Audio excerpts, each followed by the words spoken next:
because in the mid-2000s, Ronaldinho was the king of football. He did it all. Goals, assists, he had incredible talent. He was even the first person to surpass 1 million views on YouTube in 2005. Ronaldinho's career reached its peak, but despite his talent, he loved to drink and party. Barca had enough and refused to offer him a new contract, so he joined AC Milan on a free transfer. After retiring in 2012, Ronaldinho realized he had spent almost his entire fortune on alcohol and partying. Worse, he had over $1.5 million in debt. When authorities discovered he couldn't pay it, they seized his passports and mortgaged his house. Ronaldinho tried to escape by illegally entering Paraguay using a fake passport, but he was caught and spent over 5 months in detention. Since then, he's changed a lot. The next player is worse. Adriano, known for his powerful shot rated 99 in a video game, was a legend, admired by kids and teens who played PES 2006. Coaches thought he could be the next R9, or even better, until a tragic event changed everything.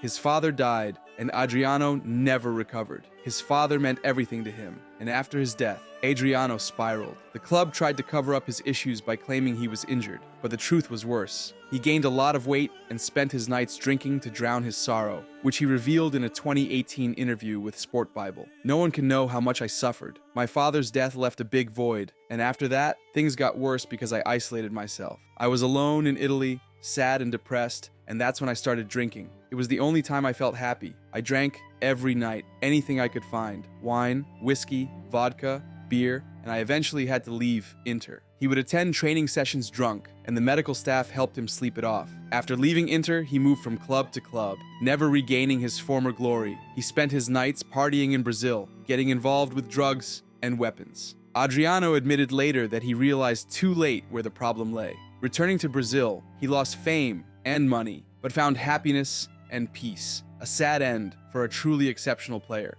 Next up, Diego Armando Maradona needs no introduction. A football legend, Maradona was like a god in some parts of Argentina. But in Italy, not everyone loved him, especially the tax office. Despite being a football icon, he owed over $43 million in unpaid taxes. The most shocking part, Maradona claimed he didn't know he owed that much, and blamed the authorities for not informing him sooner. The next time he was in Italy, officials seized 2 Rolex watches worth 15,000 euros and 3 diamond earrings worth 25,000 euros to recover some of the money. After that, Maradona avoided Italy for a long time to keep from losing more. Unlike Maradona, who could hide in Argentina, Eric Djemba became so broke he couldn't afford a plane ticket home. When Djemba signed with Manchester United, I thought he was so good they named him twice. He was supposed to be the next Roy Keane, but things didn't turn out that way. Djemba lasted only 18 months at United, but with a $75,000 weekly contract, he should have had enough to save. The problem? He had over 30 bank accounts, trying to cover his loans. Add a complicated divorce in 2016,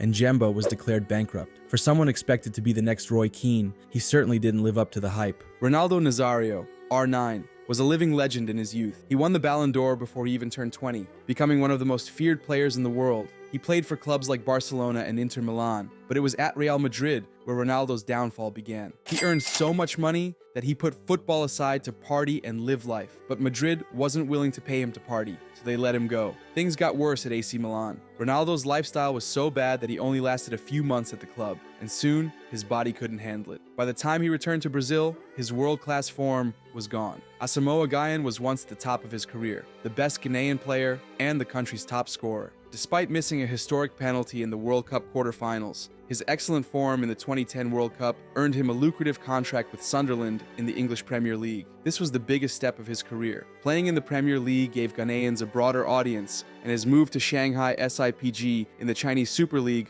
really hit the jackpot. Gyan earned $200,000 a week in China, almost $1 million a month. Emmanuel Abue is another footballer who faced the harsh reality of divorce. When I say he lost everything to his wife, I mean everything. His supercars, houses, and all the money he made playing for Arsenal now belonged to his ex-wife. Not only that, she took his children and barred him from seeing them. Life after divorce was hard for Abue. He struggled to find work and even asked the former Queen of England for a job as a royal dog walker to make a living. Abue had suicidal thoughts because of everything his wife put him through. But after watching our videos, he abandoned those ideas completely.